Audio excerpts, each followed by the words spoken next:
everybody. It's Matt. This is the 10-Minute Bible Hour Podcast, and I'm going to employ an example from sports and sporting and making sport today. If you don't like sport and sporting and making sport, maybe you won't like this part very much, but you should just stick with me because it's all going to make a ton of sense. Okay, here we go. Are you familiar with the rules of shoot-around? Some of you are like, yeah, of course I am. Others of you are like, what is shoot-around? Well, it's real simple. It's when you go out with a basketball and a friend to a hoop or a court or something, and you're not playing one-on-one, you're not playing 21, you're not playing a pickup game, you're just, shooting around. Thus the name, shoot around. And if you watch people do this, you might think, well, they just somehow know who gets to shoot next and how many times. But there's actually a whole flow to it. There's a set of rules to shoot around. It works like this. One person is the shooter, the other person is the rebounder. The shooter has to go out to a reasonable distance. It can't be easy shots, somewhat challenging. And they take jump shots. And if they make the jump shot, the rebounder's job is collect the ball after it goes through the net and return it. And the shooter gets to keep shooting until they miss.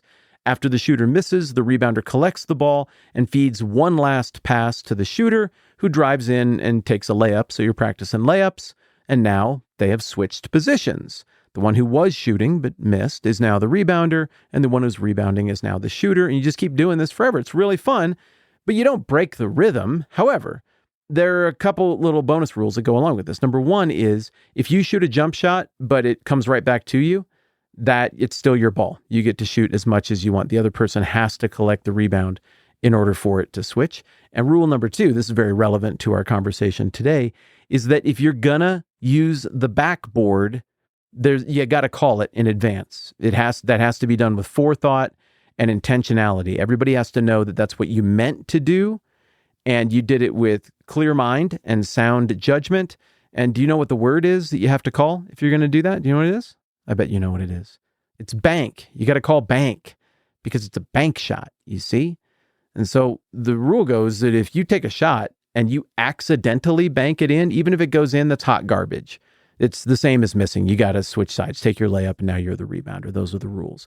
The intentionality of it, that's the interesting point of that aspect of the rules of shoot around to me. And likewise, the intentionality and forethought and clear-mindedness of the scene in John chapter 2 where Jesus wrecks the vendors in the temple and the money changers is maybe my favorite part of this whole thing. We've been talking about this for like a week and a half, and I still haven't got to my favorite thing, which is the fact that Jesus basically calls bank before he goes and wrecks the money changers and the livestock auction. He doesn't just fly off the handle and break things. He demonstrates tremendous forethought and intentionality. Here's what I mean. After this, John 2:12, Jesus, went down to Capernaum with his mother and brothers and disciples, and they stayed there for a few days. When it was almost time for the Jewish Passover, Jesus went up to Jerusalem. In the temple courts, he found men selling cattle, sheep, and doves, and others sitting at tables exchanging money. All right, let's picture this scene. Now, Jesus has been to Jerusalem plenty of times before, but this time he's traveling with a different crew than he's ever been there before. I mean, we know that he went with his parents when he was young. A lot of people think Joseph died somewhere in there, maybe after he trained Jesus a little bit in the art of carpentry, but it looks like Joseph is out of the picture, is probably passed on by the time we get to the adult ministry of Jesus.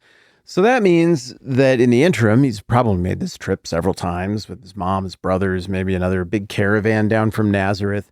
And maybe this is the very first time that the whole bazaar and everything has been moved into the temple area.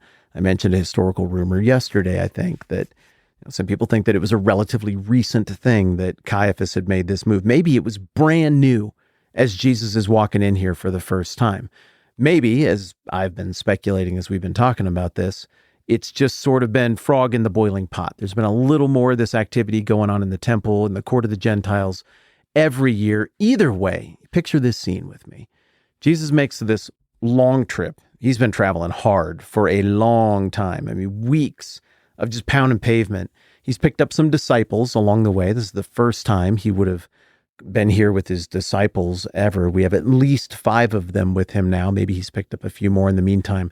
John doesn't spell out when each and every specific one arrives in Jesus' travels, but He's got at least a partial complement of what will ultimately be his crew of disciples, and he rolls into Jerusalem. And the closer you get, the more you can look at the temple. And what do you see coming out of the temple? Well, normally you'd expect to see the smoke of sacrifices and incense. There'd be a just constant cloud burning as the rhythm, the religious heartbeat of these people is just pulsing with the sacrificial system and everything else.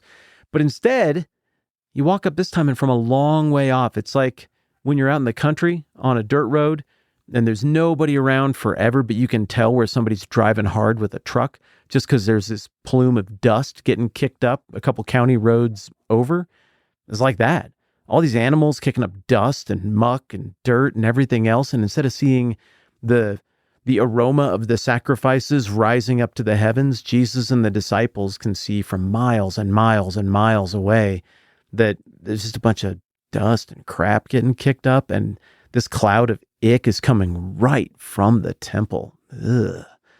And then they get closer, they get within the walls of the city, and as they make their way toward the temple, there's like this weird, how cities are, they're like arteries. It's like again, a pulsing heartbeat, and all of the traffic is moving in the wrong direction. Everybody's going to the court of the Gentiles, but they're not wearing the right clothes. It's not like how people would present themselves to go to the temple. It's all merchants. It's people dressed up. It's like, festival goers and stuff. What are we doing? And that feels weird and that feels off. And then the closer they get, wending and weaving around through the little streets and intricate corners of old Jerusalem, they get there to the gates of the court of the Gentiles, and they walk in, and it looks nothing like a temple. It's a clown show. It's a joke. It's greedy, awful people doing greedy, awful things. Maybe there were some nice people who ran some of these stands as well, but still, like, they're selling animals inside the boundary of the temple. Maybe some of them, maybe Jesus and the disciples went up to a couple of them. They were like, what are you doing here? Oh, yeah, I hear it in your tone, friend. I'm a little conflicted about it as well. But, since we've kind of added the court of the Gentiles, and as we're still in the process of the renovations on the temple here, it just kind of feels like it's a new era. This area kind of doesn't count. So it seemed like a good place to do this, for everybody's convenience. And maybe Jesus and the disciples are like, okay. And they wander deeper into this bazaar, and it gets smellier and worse and seedier. And you know what it's like when you go to something that just has a film of ick to it, of kind of sacrilege and gross and exploitation, and you start to feel your stomach turn at it a little bit. I think that's what's going on as they walk through here and size it up. It's possible that maybe just Jesus walked in the door, he already knew what he was going to do, and he just did what he was going to do. But I suspect that he went in, the king in disguise motif, and sized the whole thing up first with his disciples. I would expect that he would want them to see what was wrong before he purged this thing. And maybe after a lap or two through all the booths of this little festival, the court of the Gentiles has been turned into the expo hall. Maybe Jesus is like, cool, I think we've seen enough here. And he goes and he calls bank. He takes his time and coolly, calmly telegraphs what he is going to do before he does it. In the temple courts, he found men selling cattle, sheep, and doves, and others sitting at tables exchanging money. So he made a whip out of cords and drove them all from the temple area. You ever made a whip? I've never made a whip. I don't know how long it takes to make a whip, but it seems like an act of great intentionality, doesn't it? I mean, is a whip like a normal braid? Like when I braid my daughter's hair for him? Is it like that? Or is there an extra technique to making a whip? I don't know, but I'm a pretty clumsy braider. It takes me a long time to do that. A whole whip, those things are long. Was it a multi-tailed whip? Like one of those little handheld whips that only, droop down to like your shins when you hold it? Or was it like an Indiana Jones whip? I have absolutely no idea, but I know it took a minute. So imagine the scene. Jesus walks in, talks to a bunch of people, and is like, what are you doing here? Ah, okay. And what would you feel pretty good about your money table here and what you're doing? Ah, okay. And then he just goes over and he sits down and grabs some rope from wherever. Maybe it was thatch that was used to bed some of the animals. And he's like, and the rabbit goes over the hill and under, then through the hole, and then the other rabbit goes over the other hill and through the tree and out the other, and then the other rabbit goes over them. What are you doing, man? I'm making a whip. I'm making a whip. I'm going to whip all of you and drive you all out of here as soon as this is done. I don't want to rush it. I want it to be a good whip. Carry on. I'll be over there in just a minute. And you got the other rabbit and goes over that hill, and that should be just about good. We'll leave a little taper here at the end so we get the cracking sound for effect, and whoops. Yeah, I feel like we're pretty much ready to go. Okie dokie, bank. And then he just goes nuclear on people. Look, my friends, it is so easy when we picture things from the distant past to do this thing with our brain where we're like, well, it was different then. I'd probably do that back then too. No, you wouldn't. Stop it. Socialization is a super powerful thing. We don't like to stand out in weird ways. And when we do, it's because usually something has gone wrong or we've got some weird, needy thing. You would get socialized. I would get socialized so quickly if we warped back in time. We don't even have the language. We're a complete outsider. That sense of like, I'd be a time traveling tourist and I would just do things with my 21st century knowledge. No, you would not. The intimidation of having a whole bunch of people looking at you disapprovingly, the intimidation of having a whole giant thing that has a rhythm to it and rules spoken and unspoken to it and transgressing those rules publicly in a big way that draw attention to you, you wouldn't do it. Going to a festival that has a few 100,000 attendees and going into the place where all of the business is getting done and slowly, patiently fashioning a whip while making eye contact, probably with the people you're going to whip. And then when it's all done and you test it out, you just go start whipping people. And you grab their little display booth tables and you flip them over and they got all their money things and you flip them over and coins fly everywhere and it makes all kinds of noise and it draws all kinds of attention to yourself. And people are saying stuff like, well, okay, like maybe you have a point here, but there's a way to go about it. And that is not it. That is not appropriate. Like propriety needs to be, we can have a discussion about this, but that is far too much. No. You and I would go real small. That would work on us. We'd be like, oh, okay, that's fair. I wouldn't like it if people came in and started whipping my sheep and money party. Okay, I'm sorry. Not Jesus. He is acting like he completely owns the place and is the organizer of the event and is the one in charge of the whole thing. And he's decided that it's whipping and flipping time. And he just does exactly that. And the synoptics handle this a little bit differently. They zoom in on different things that Jesus says and emphasizes, but specifically John says to those who sold doves, he said, get these out of here. How dare you turn my Father's house into a market?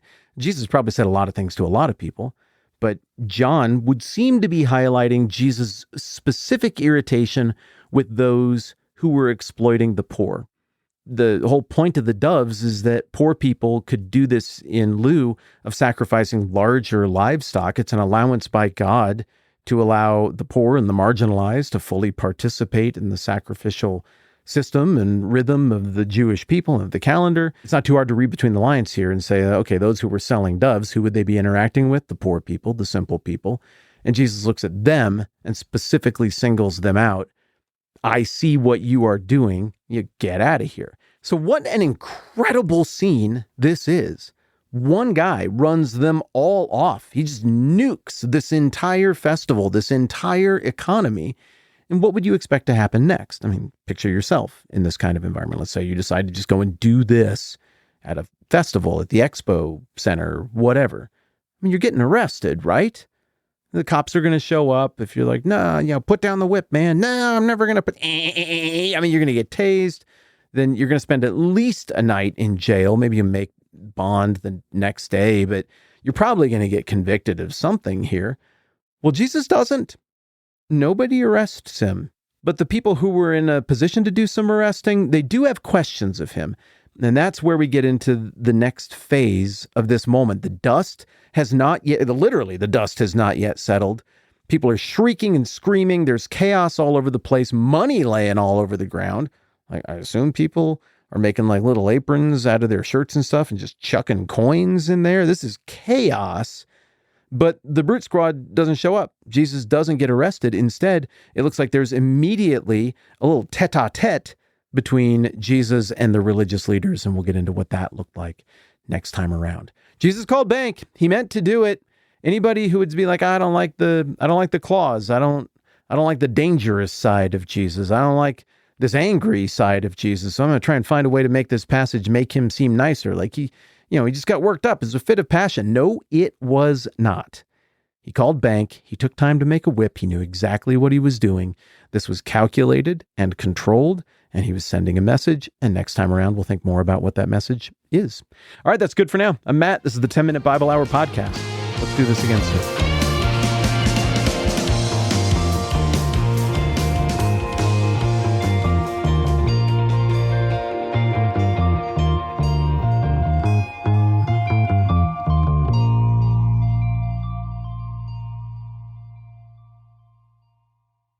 Hey, Matt's daughter here. I just started college, and I was happy to find that a bunch of my friends who I met there like this podcast. So apparently it works on college students. So if you know any college students, maybe recommend this to them. Thanks.